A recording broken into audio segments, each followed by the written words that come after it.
ಶ್ರೀ ಗುರುಭ್ಯೋ ನಮಃ. ಹರಿ ಓಂ. ಆಪಾದಮೌಲಿಪರ್ಯಂತಂ ಗುರುಣಾಂ ಆಕೃತಿಂ ಸ್ಮರೇತ್ ತೇನ ವಿಘ್ನಾಃ ಪ್ರಣಶ್ಯಂತಿ ಸಿದ್ಧ್ಯಂತಿ ಚ ಮನೋರಥಾಃ. ಬುದ್ಧಿರ್ಬಲಂ ಯಶೋಧೈರ್ಯಂ ನಿರ್ಭಯತ್ವಂ ಅರೋಗತ ಅಜಾಡ್ಯಂ ವಾಕ್ಪಟುತ್ವಂ ಚ ಹನುಮ ಸ್ಮರಣಾತ್ ಭವೇತ್. ಹನುಮಂತ ದೇವರನ್ನ ನೆನೆಯುವುದರಿಂದ ನಮ್ಮ ಭಯ ನಾಶ ಆಗುತ್ತೆ. ಭಯ ಎರಡು ತರಹದ್ದು. ಒಂದು ಆಂತರಿಕವಾದ ಭಯ, ಇನ್ನೊಂದು ಹೊರಗಿನ ಭಯ. ಅನೇಕ ತರಹದ್ದಿದೆ. ಆಂತರಿಕವಾದ ಭಯ ಅಂದ್ರೆ ನಾನೇನೋ ಚೆನ್ನಾಗಿರ್ತೇನೆ, ನನಗೆ ರೋಗವೋ ರುಜಿನವೋ ವೃದ್ಧಾಪ್ಯವೋ ಬಂದು ಯಾರು ನನ್ನನ್ನು ಹೊಡೆಯೋದು ಬಿಡಿಯೋದು ಬೇಡ, ನಾನೇ ಕುಸಿದು ಬೀಳುವಂತೆ, ನಾನೇ ಪರಾಧೀನ ಆಗುವಂತೆ ಆಗಿಬಿಟ್ರೆ ಗತಿ ಏನು ಅಂತ. ನನ್ನಲ್ಲಿ ಸಂಪತ್ತಿದೆ, 10 ಜನ ಕಣ್ಣನ್ನ ಇಟ್ಟಿದ್ದಾರೆ, ಯಾರೋ ಬಂದು ನನ್ನನ್ನು ಹೊಡೆದು ದೋಚಿಕೊಂಡು ಹೋದರೆ ಏನ್ ಮಾಡೋದು, ಈ ತರಹದ್ದು. ಇದಲ್ಲದೆ ಇನ್ನು ಬೇರೆ ಬೇರೆ ತರಹದ ಭಯಗಳೆಲ್ಲ ಇದ್ದಾವೆ. ಪರಲೋಕದ ಭಯ ಇದೆ. ನಾನು ಮಾಡಿದ ಸಾಧನೆ ಸರಿಯಾಗಿದೆಯೋ ಇಲ್ಲೋ, ನಾನು ಸಾಧನೆಯ ಮಾರ್ಗದಲ್ಲಿ ಏನಾದರೂ ಸರಿ ಇದೀನೋ ಇಲ್ವೋ, ಈ ಎಲ್ಲ ಭಯಗಳೆಲ್ಲ ಇದೆ. ಈ ಭಯಕ್ಕೆ ಏನಾದರೂ ಒಂದು ಔಷಧ, ಸುಲಭವಾದದ್ದು, ಎಲ್ಲರಿಗೂ ಆಮ್ ಆದ್ಮಿಗೂ ಸಿಕ್ಕಿರಬೇಕು. ತುಂಬಾ ಭಯಾನಕವಾದಂತಹ ಒಂದು 10 ಲಕ್ಷ ರೂಪಾಯಿ ಖರ್ಚಾಗುವ ಹೋಮವೋ ಹವನವೋ ಹೇಳಿದ್ರೆ ಅದೇ ದೊಡ್ಡ ಭಯ ಶುರು ಆಗುತ್ತೆ. ಅದಾಗಿರಬಾರ್ದು. ಎಲ್ಲರಿಗೂ ಎಟಕುವ, ಎಲ್ಲರೂ ಮಾಡಬಹುದಾದ ಸುಲಭವಾದದ್ದು ಯಾವುದು ಅಂದ್ರೆ ಹನುಮಂತನ ಅಪ್ಪನನ್ನ, ಅದರ ನಾರಾಯಣನನ್ನ ನೆನಿ ಅಂತಾರೆ. ನಮ್ಮ ದಾಸರ ಒಂದು ಪದ್ಯವೇ ತುಂಬಾ ಪ್ರಸಿದ್ಧವಾದದ್ದೇ ಇದೆ. ಅಂಜಿ ಕಿನ್ಯಾತ ಕೈಯ ಸಜ್ಜನರಿಗೆ ಭಯವು ಇನ್ಯಾತ ಕೈಯ, ಸಂಜೀವರಾಯರ ಸ್ಮರಣೆ ಮಾಡಿದ ಮೇಲೆ ಅಂಜಿ ಕಿನ್ಯಾತ ಕೈಯ, ಕನಸೇಲಿ ಮನಸೇಲಿ ಕಳವಳವಾದರೆ ಹನುಮನ ನೆನೆದರೆ ಹಾರಿ ಹೋಗುವುದು ಪಾಪ, ಅಂಜಿ ಕಿನ್ಯಾತ ಕೈಯ. ಪುರಂದರದಾಸರು ಹೇಳೋದೇನು, ನೀನು ಹನುಮಂತನನ್ನ ನೆನಿ, ನಿನಗೆ ಯಾವ ಅಂಜಿಕೆ, ಯಾವ ಭಯ? ಕನಸೀಲಿ ಮನಸೀಲಿ. ಎಲ್ಲಿವರೆಗೂ ಹೋಗ್ತಾರೆ ಅಂದ್ರೆ ಕನಸಿನಲ್ಲೂ ನಿನಗೆ ಭಯ ಆಗೋದಿಲ್ಲ. ಎಲ್ಲೋ ಭಯ ಆಗುವಂತೆ ಭಯಪಡುವ ಕನಸು ಬಿತ್ತು ಅಂತಾದ್ರೆ ಹನುಮಂತನನ್ನ ನೆನಿ, ನಿನಗೆ ಯಾವ ಭಯ ಇಲ್ಲ. ಯಾಕೆ? ಕನಸೀಲಿ ಮನಸೀಲಿ ಕಳವಳವಾದರೆ ಹನುಮನ ನೆನೆದರೆ ಹಾರಿ ಹೋಗುವುದು ಪಾಪ. ಈ ಎಲ್ಲ ಭಯಕ್ಕೆ ಏನು ಕಾರಣ ಅಂದ್ರೆ ನಮ್ಮ ಪಾಪ. ನಾನು ಏನೇನೋ ಮಾಡಿರ್ತೇನೆ, ಮಾಡಬಾರದ ಕೆಲಸ, ಅದು ಪಾಪ ಅನ್ನುವ ರೂಪದಲ್ಲಿ ಅಕ್ಯುಮುಲೇಟ್ ಆಗಿರುತ್ತೆ. ಅದು ನನ್ನನ್ನು ಕಾಡಿಸ್ತಾ ಇರುತ್ತೆ, ಏನೇನೋ ತೊಂದರೆಯ ರೂಪದಲ್ಲಿ. ಆದರೆ ಹನುಮಂತ ದೇವರನ್ನು ನಾವು ಚೆನ್ನಾಗಿ ಸ್ತೋತ್ರ ಮಾಡಿದರೆ, ಅವರನ್ನ ನೆನೆದರೆ, ಅವರು ನಮ್ಮೆಲ್ಲ ಪಾಪಗಳನ್ನು ದೂರ ಮಾಡುವಂತಹ ದೊಡ್ಡ ಯೋಗ್ಯತೆ ವಾಯುದೇವರಿಗಿದೆ.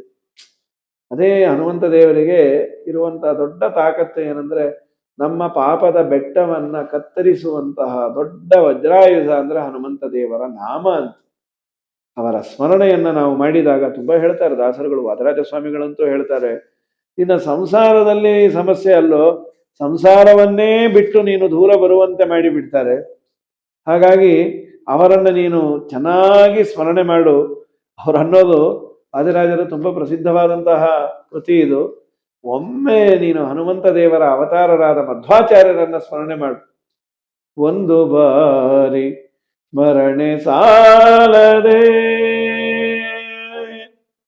ಒಂದು ಬಾರಿ ಸ್ಮರಣೆ ಸಾಲದೆ, ಆನಂದ ತೀರ್ಥರ ಪೂರ್ಣ ಪ್ರಜ್ಞರ ಸರ್ವಜ್ಞರಾಯರ ಮಧ್ವರಾಯರ ಒಂದು ಬಾರಿ ಸ್ಮರಣೆ ಸಾಲದೆ.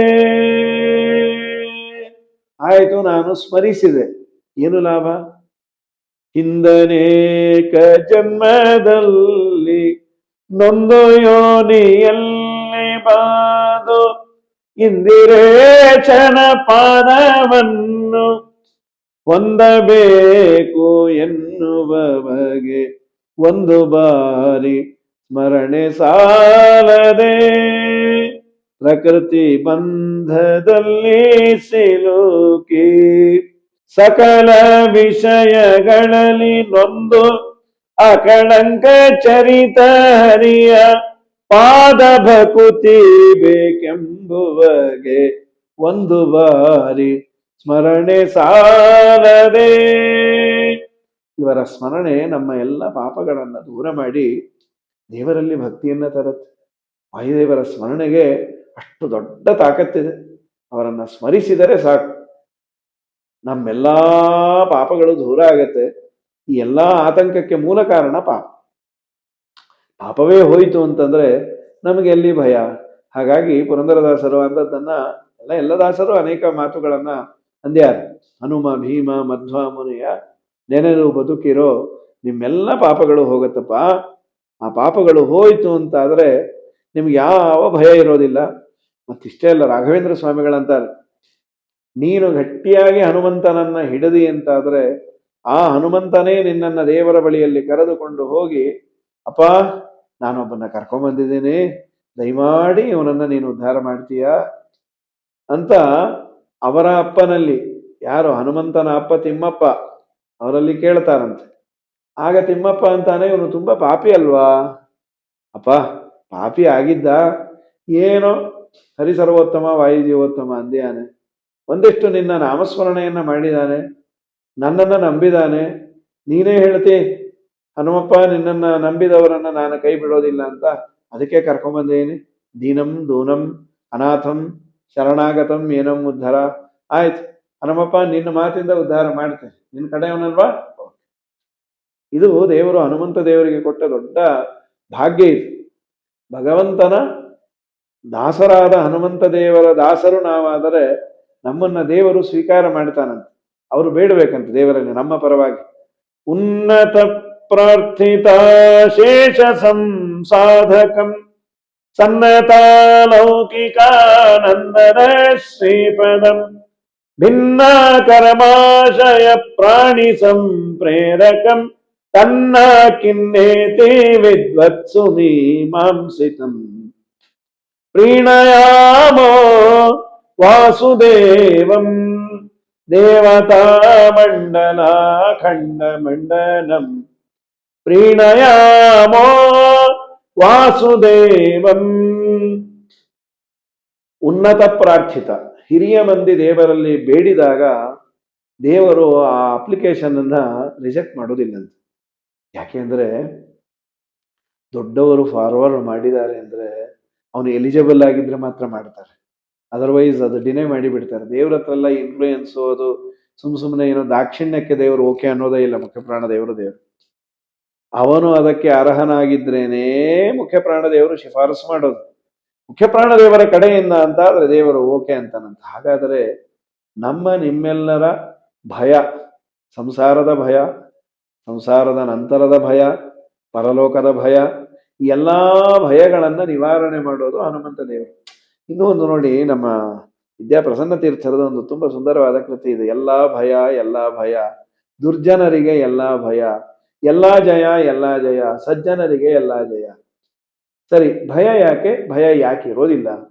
ಯಾರು ಎಲ್ಲವನ್ನ ನಾನೇ ಮಾಡ್ತೇನೆ ಅನ್ಕೊಳ್ತಾನೆ ಅವನಿಗೆಲ್ಲ ಭಯ ಅಂತ.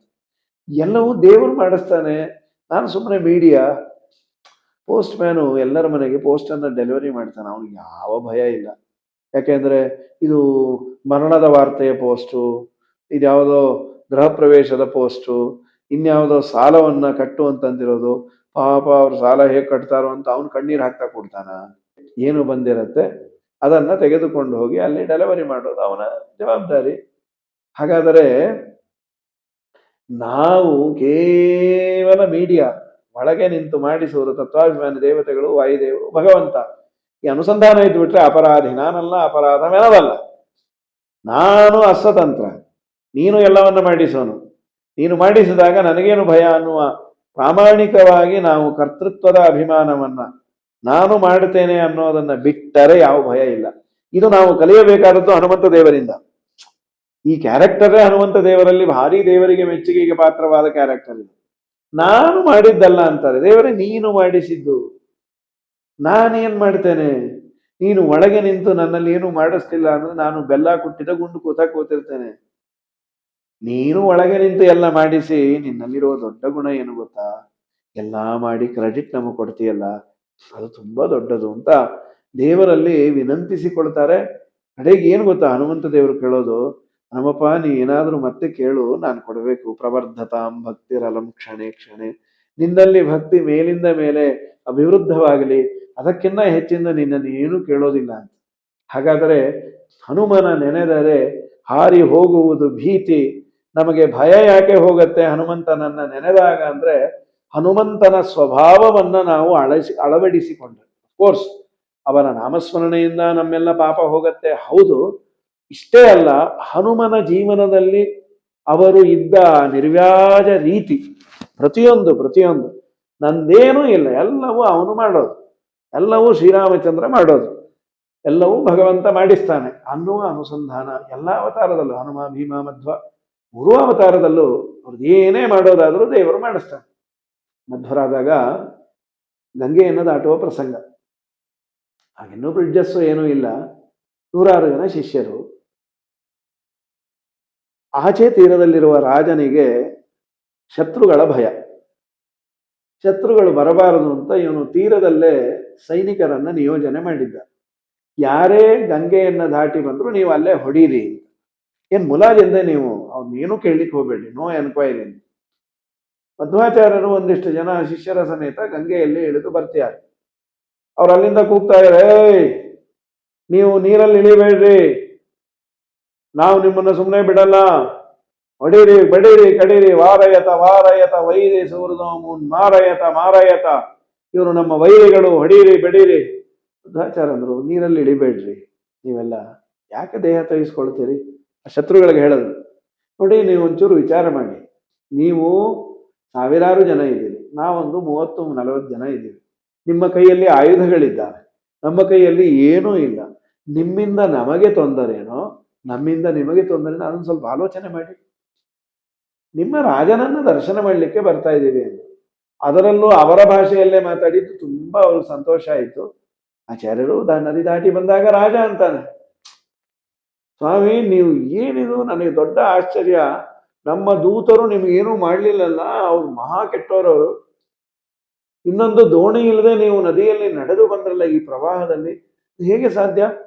ಅಪ್ಲವ ದೇವ ನದಿ ತರಣತೆ ಹಂತಕತೌ ಚಿಕೀರ್ಷಸಿ ಕಿಂ ತ್ವಂ ತಂ ನಿಗದಂತಮಿತಿ ಪ್ರವೃತಿ ಸ್ಮಾಮಃ ಪುರುಷೋತ್ತಮ ದಾಸ. ಅವರ ಹನುಮಂತ ದೇವರನ್ನ ಮಧ್ವಾಚಾರ್ಯರನ್ನ ಕೇಳಿದಾಗ ಮಧ್ವಾಚಾರ್ಯ ನಗತಾ ಹೇಳದ್ರಂತೆ, ಅಪ್ಲವ ದೇವ, ಪ್ಲವ ಅಂದ್ರೆ ದೋಣಿ, ಅಪ್ಲವ ಅಂದ್ರೆ ದೋಣಿ ಇಲ್ಲದೆ ನಡೆದು ಬಂದದ್ದು ಹೇಗೆ? ಮಧ್ವಾಚಾರ್ಯನ ಅನ್ಬೇಕು, ಜಗತ್ತನ್ನೇ ಸಂಸಾರವನ್ನೇ ದಾಟಿಸುವ ದೊಡ್ಡ ದೋಣಿ ಭಗವಂತಪ್ಪ, ಅವನಿದ್ದಾನೆ, ಅದನ್ನೇ ಅಂಬಿಗ, ನಾನಿನ್ನ ನಂಬಿದೆ, ನೀನು ದೊಡ್ಡ ಅಂಬಿಗನೋ, ನೀನು ದಾಟಿಸುವಂಥದ್ದು ಅಂಥ ಇಂಥ ಇದಲ್ಲ, ಸಾಗರ ಅಲ್ಲ, ಭವಕಡಲನ್ನೇ ದಾಟಿಸುವಂತಹ ಅಂಬಿಗ ನೀನು. ಮಧ್ವಾಚಾರ್ಯ ಅಂತಾರೆ, ಯೋಸೌ ದೇವೋ ವಿಶ್ವದೀಪ ಪ್ರದೀಪ್ತ ಕುರ್ಮಸ್ಸರ್ವಂ ತತ್ಪರಾನುಗ್ರಹೇಣ. ದೇವರು ಮಾಡಿಸೋದು, ನಾನೇನು ಮಾಡ್ತೇನೆ, ಅವನು ನನ್ನೊಳಗೆ ನಿಂತು ನಡೆಸಿದ, ಅವರಲ್ಲೆಲ್ಲ ನಿಂತು ನಡೆಸಿದ ಬಂಧುವೆ ವಿನಃ ಇಲ್ಲ ಅಂದ್ರೆ ನಮ್ಗಾಗ್ತಾ ಇರಲಿಲ್ಲ. ಎಂಥ ಮಾತುರಿ, ಅನಾಯಾಸವಾಗಿ ನಡೆದು ಬಂದವರು ಏನೇ ಒಂದು ಹೆಮ್ಮೆ ಇರುತ್ತೆ. ಇದೆಲ್ಲ ಸಾಮಾನ್ಯ ಅಲ್ಲ, ನಾವು 30 ವರ್ಷ ಪ್ರಾಕ್ಟೀಸ್ ಮಾಡಿದ್ದೀವಿ, 40 ವರ್ಷ ಮಾಡಿದ್ದೀವಿ, ಏನು ಇದನ್ನ ನೋಡ್ತಾ ಇಲ್ಲ ಯಾರು. ಎಲ್ಲಾ ಕಡೆ ರಾಜಕೀಯ, ಗಿನ್ನೀಸ್ ಅವ್ರು ನೋಡಿದ್ರೆ ದಾಖಲೆ ಕೊಡ್ಬೇಕು, ಯಾವ ದಾಖಲೆಯೂ ಬೇಡ ಅಂದ್ರು ಆಚಾರ್ಯರು. ನಮ್ಮ ದೇವರು ಇದೇ ಅನುಗ್ರಹವನ್ನ ಇಟ್ಟಿದ್ದರೆ ಸಾಕು ಅಂತಂದ್ರೆ, ಏನನ್ನೇ ಮಾಡಬೇಕಾದ್ರೂ ಶ್ರೀಹರಿ ಮಾಡಿಸ್ತಾನೆ ಅನ್ನುವ ಎಚ್ಚರಿಕೆ ಇದ್ದರೆ ನಮಗೆ ಭಯ ಇಲ್ಲಂತೆ. ಆ ಭಯಕ್ಕೆ ಮೂಲ ಕಾರಣವೇ ನಾನು ಮಾಡ್ತೇನೆ. ಭಗವತ ಹೇಳೋದು ಅದನ್ನೇ, ಭಯಂ ದ್ವಿತೀಯಾಭಿನಿವೇಶತ ಸ್ಯಾತ್ ಈಶಾದಪೇತಸ್ಯ ವಿಪರ್ಯಯೋ ಅಸ್ಮೃತಿ. 2ರಲ್ಲಿ ಮನಸ್ಸಿದ್ದರೆ ಅವನಿಗೆ ಭಯ, 1ರಲ್ಲಿ ಮನಸ್ಸಿದ್ದರೆ ಭಯ ಇಲ್ಲ. 2 ಯಾವುದು ಅಂದ್ರೆ ನಮ್ಮ ಆತ್ಮನೋ ದೇಹ ಗೇಹಾದಿ, ದೇಹ ಮನೆ ಮಠ ಇದೆಲ್ಲ 2ಅಂತೆ, ದೇವರು 1ಅಂತೆ. ಯಾರಿಗೆ ದೇವರಲ್ಲಿ ಮನಸ್ಸಿದೆ ಅವನಿಗೆ ಭಯ ಇಲ್ಲ. ಹಾಗಾದ್ರೆ ದೇವರಲ್ಲಿ ನನಗಂತೂ ಮನಸ್ಸಿಲ್ಲ, ಭಯ ಇದೆ. ಆ ದೇವರಲ್ಲಿ ಮನಸ್ಸಿಟ್ಟ ಮುಖ್ಯ ಪ್ರಾಣನನ್ನ ಗಟ್ಟಿಯಾಗಿ ಹಿಡಿ ಅಷ್ಟೆ. ಮುಖ್ಯ ಪ್ರಾಣನಿಗೆ ಗೊತ್ತಿರೋ ಅಡ್ರೆಸ್ಸು, ಹನುಮಂತನಿಗೆ ಗೊತ್ತಿರೋದು ರಾಮ ಒಬ್ಬನೇ, ಯಾರು ಯಾರು ಯಾರು ಅವನಿಗೆ ಬೇಡ. ಹಾಗಾದ್ರೆ ಯಾಕೆ ಪ್ರಾಣದೇವರಿಗೆ ಭಯ ಇಲ್ಲ ಅಂದ್ರೆ, ಮುಖ್ಯ ಪ್ರಾಣದೇವರು ಸದಾ ಪರಮಾತ್ಮನಲ್ಲೇ ಮನಸ್ಸನ್ನು ಇಟ್ಟಿದ್ದರಿಂದ ಅವ್ರಿಗೆ ಈ ಭಯಪಡಿಸುವ ಯಾವ ಐಟಮ್ಮೇ ಕಾಣೋದಿಲ್ಲ. ಅದು ಈಗ ನಮಗೆ ಎಲ್ಲೋ ಏನೋ ಗನ್ ಹಿಡಿದು ಏನೋ ಕಾಲು ಗನ್ನಲ್ಲೂ ದೇವರನ್ನೇ ನೋಡ್ತಾರೆ, ಬುಲೆಟ್ ಅಲ್ಲೂ ದೇವರನ್ನೇ ನೋಡಿದ್ರೆ ಎಲ್ಲಿ ಭಯ? ಅವರ ಯೋಗ್ಯತೆ ಬಹಳ ದೊಡ್ಡದು.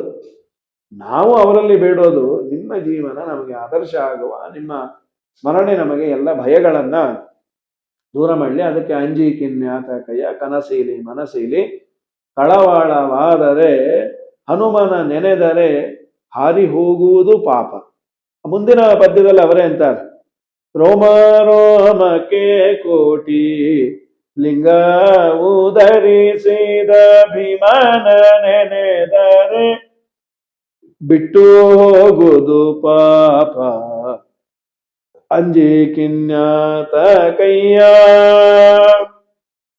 ಭೀಮನನ್ನ ನೀನು ನೆನೆಸಿದಾಗ ನಿನ್ನ ಪಾಪಗಳೆಲ್ಲ ಹೋಗತ್ತೆ ಅಂತ ಇಲ್ಲಿ ತುಂಬಾ ಜನ ಈ ನುಡಿಯಲ್ಲಿ ಕೇಳ್ತಾರೆ. ಏನದು ರೋಮ ರೋಮಕ್ಕೆ ಲಿಂಗವನ್ನ ಉದುರಿಸೋದು ಅಂತ? ಇದು ಮಹಾಭಾರತದಲ್ಲಿ ಒಂದು ಘಟನೆ, ಅದನ್ನ ಆಸ್ ಇಟ್ ಈಸ್ ಪುರಂದರದಾಸರು ಹೇಳಿದ್ದಾರೆ. ರಾಜಸೂಯ ಯಾಗ ಆದಾಗ ಲಕ್ಷ ಲಕ್ಷ ಜನದ ಭೋಜನ ಆಗ್ತಾ ಇತ್ತು. ಎಲೆ ಅನ್ನ ಇವನ್ನೆಲ್ಲ ಬಡಿಸಿದ್ದು ಶುದ್ಧ ಆಗಬೇಕಾಗಿತ್ತು. ಅದರ ಮೇಲೆಲ್ಲ ಓಡಾಡಿ ಮಾಡಿದರೆ ಪವಿತ್ರವಾದ ರಾಜಸೂಯ ಯಾಗದಲ್ಲಿ ಮತ್ತೆ ಅಪವಿತ್ರತೆ ಬರಬಾರದು. ಆ ಜಾಗ ಎಲ್ಲ ಶುದ್ಧ ಆಗೋದು ಹೇಗೆ? ಸಗಣಿ ನೀರು ಎಲ್ಲ ಹಾಕಿ ಶುದ್ಧೆಯನ್ನ ಮಾಡೋದು. ಆದ್ರೆ ಈ ಕೃಷ್ಣ ಮೃಗ ಅಂತ ಒಂದು ಮೃಗ ಇದೆ, ಅದೊಂದು ಯಾವುದೋ ಒಂದು ಜಾತಿಯ ಪ್ರಾಣಿ. ಅದು ಓಡಾಡಿದರೆ ಅದು ಶುದ್ಧ ಆಗತ್ತಂತೆ. ಆದರೆ ಅದಕ್ಕೊಂದು ಸ್ವಭಾವ, ಅದು ಲಿಂಗ ಎಲ್ಲಿರುತ್ತೆ ಆ ಲಿಂಗ ನೋಡಿ ಆ ಹತ್ರ ಬರ್ತಾನೆ ಇರುತ್ತಂತೆ. ಅದನ್ನ ಕರೆದು ತರಬೇಕು ಅಂತ ಭೀಮಸೇನ ದೇವರು ಅವರು ಓಡಾಡೋ ಕಾಲಕ್ಕೆಲ್ಲ ಅವರ ರೋಮದಿಂದ ಒಂದೊಂದು ಲಿಂಗವನ್ನು ಉದುರಿಸೋದು, ಅದರತ್ತ ಇದು ಬರೋದು. ರೋಮ ರೋಮಕ್ಕೆ ಕೋಟಿ ಲಿಂಗ ಉದರಿಸಿದ, ಇದು ಪ್ರಸಂಗ. ಆ ಕೃಷ್ಣಮೃಗವನ್ನ ಎಲ್ಲ ಕಡೆ ಓಡಾಡಿಸ್ಬೇಕು ಅಂತ ಹೀಗೆ ಮಾಡಿದ್ದಾರೆ ಅಂತ ದಾಸರು ಆಸ್ ಇಟ್ ಈಸ್ ಇದ್ದದ್ದನ್ನ ವರ್ಣನೆ ಮಾಡಿದ್ದಾರೆ. ಮುಖ್ಯವಾಗಿ ಇಲ್ಲಿ ನಾವು ತೆಗೆದುಕೊಳ್ಳಬೇಕಾದದ್ದು, ಭೀಮಸೇನನ ಸ್ಮರಣೆಯನ್ನ ಮಾಡು, ಇನ್ನೆಲ್ಲ ಪಾಪಗಳು ಹೋಗತ್ತೆ. ಆ ಭೀಮನೇ ಮುಂದೆ ಆನಂದ ತೀರ್ಥರಾಗಿ ಅವತಾರ ಮಾಡಿದಾಗ ಪುರಂದರ ವಿಠಲನ ಪಾದ ಪೂಜೆಯ ಮಾಡುವ ಗುರುಮಧ್ವರಾಯರ ಸ್ಮರಣೆ ಮಾಡಿದ ಮೇಲೆ ಅಂಜಿ ಕಿನ್ಯಾತ ಕಯ್ಯ. ಪುರಂದರ ವಿಠಲನ ಪಾದ ಪೂಜೆ, ಅವನ ಸ್ವರೂಪವನ್ನೇ ಜಗತ್ತಿಗೆ ತಿಳಿಸಿಕೊಟ್ಟ ಮಧ್ವರಾಯರ ಸ್ಮರಣೆ ಮಾಡು, ಇನ್ನೆಲ್ಲಾ ಪಾಪಗಳು ಹೋಗಿಬಿಡುತ್ತೆ. ಪಾಪಗಳು ಹೋದ ಮೇಲೆ ನಿನಗೆ ಯಾವ ಭಯ ಇಲ್ಲ, ಸುಖವಾಗಿರ್ತಿ ಅಂತ ವಿಶೇಷವಾಗಿ ಆ ಹನುಮಂತ ದೇವರ ಸ್ಮರಣೆ ಮಾಡಿದಾಗ ನಮ್ಮೆಲ್ಲ ಭೀತಿಗಳು ಭಯಗಳು ಹೋಗತ್ತೆ. ಭಯ ನಿವಾರಕ ಹನುಮಂತ. ಇವತ್ತಿಗೂ ನಮ್ಮಲ್ಲಿ ಅನೇಕ ಆಂಜನೇಯನ ದೇವಸ್ಥಾನದಲ್ಲಿ ಯಂತ್ರವನ್ನ ಕಟ್ತಾರೆ. ಆ ಯಂತ್ರ ಕಟ್ಟಿಸಿಕೊಂಡು ಬಂದಾಗ ವಿಶೇಷ ಇಷ್ಟೇ, ನಮ್ಮನ್ನ ಆಡಿಕೊಂಡ್ರು, ನಮ್ಮನ್ನ ಬೈದರು, ನಮ್ಮ ಜನದ ನಂಬಿಕೆಯನ್ನ ಯಾರೂ ಹೊರಗೆ ಹಾಕ್ಲಿಕ್ಕೆ ಆಗಿಲ್ಲ. ಅಂಡ್ ಆಲ್ಸೋ ನಾವೇನು ಅದಕ್ಕೆ ಬಹಳ ಇನ್ವೆಸ್ಟ್ಮೆಂಟ್ ಏನು ಮಾಡೋದಿಲ್ಲ. ಸಣ್ಣ ಪುಟ್ಟ ದೇವಸ್ಥಾನಗಳಲ್ಲಿ ಒಂದು 50 ರೂಪಾಯಿ ಕೊಟ್ಟು ಒಂದು ತಾಯಿತವನ್ನ ಕೊಡ್ತಾರೆ, ಅದನ್ನ ಕಟ್ತೇವೆ. ಕಟ್ಟಿದರೆ ಮಕ್ಕಳು ಬೆಚ್ಚಿ ಬೀಳೋದು ಕಮ್ಮಿ ಆಗುತ್ತೆ. ಇವತ್ತಿಗೂ ಗಾಳಿ ಆಂಜನೇಯ ಸ್ವಾಮಿ ದೇವಸ್ಥಾನಕ್ಕೆ ಹೋದಾಗ ಅಲ್ಲಿ ನೀರನ್ನ ಪ್ರೋಕ್ಷಣೆ ಮಾಡ್ತಾರೆ, ತಾಯಿತವನ್ನು ಕೊಡ್ತಾರೆ. ಯಲಗೂರಿನಲ್ಲಿ ಕೊಟ್ಟ ಅನೇಕ ಕಡೆ ವ್ಯಾಸರಾಜರು ಪ್ರತಿಷ್ಠಾಪನೆ ಮಾಡಿದಂತಹ, ಜನ್ಮೇಜಯರಾಯ ಪ್ರತಿಷ್ಠಾಪನೆ ಮಾಡಿದ ಆಂಜನೇಯನ ವಿಗ್ರಹಗಳಿದೆ. ಎಲ್ಲೆಲ್ಲಿ ಜಾಗೃತವಾದ ಆಂಜನೇಯನ ಸನ್ನಿಧಾನ ಇದೆ ಅಲ್ಲಿ ಹೋದಾಗ ಭಯ ಮೊದಲಾದಂತ ಎಲ್ಲ ಮಕ್ಕಳಿಗೆ ಭಯ ಮೋಚನೆ ಆಗತ್ತೆ, ದೊಡ್ಡವರಿಗೆ ಭಯ ಮೋಚನೆ ಆಗತ್ತೆ, ಋಣಮೋಚನೆ ಆಗತ್ತೆ. ಎಲ್ಲವನ್ನ ದೂರ ಮಾಡುವ ತಾಕತ್ತು ಇವತ್ತಿಗೂ ಆಂಜನೇಯನಿಗಿದೆ ಅನ್ನೋದಕ್ಕೆ ಆಂಜನೇಯನ ಹತ್ರ ಹೋಗಿ ಬಂದು ನಮ್ಮೆಲ್ಲಾ ಸಮಸ್ಯೆಗಳನ್ನ ಬಗೆಹರಿಸಿಕೊಳ್ಳಬಹುದು. ಆ ದಿಶೆಯಲ್ಲಿ ಆಂಜನೇಯ ನಮಗೆ ಸಮಸ್ಯೆಯನ್ನೇ ಕೊಡೋದು ಬೇಡ, ಕೊಟ್ಟರೂ ಅವನ ಸ್ಮರಣೆಯನ್ನ ಕೊಟ್ಟು ಸಮಸ್ಯೆಯನ್ನು ದೂರ ಮಾಡಲಿ ಅಂತ ಹೇಳ್ತಾ, ಹರಯೇ ನಮಃ ಶ್ರೀಕೃಷ್ಣ.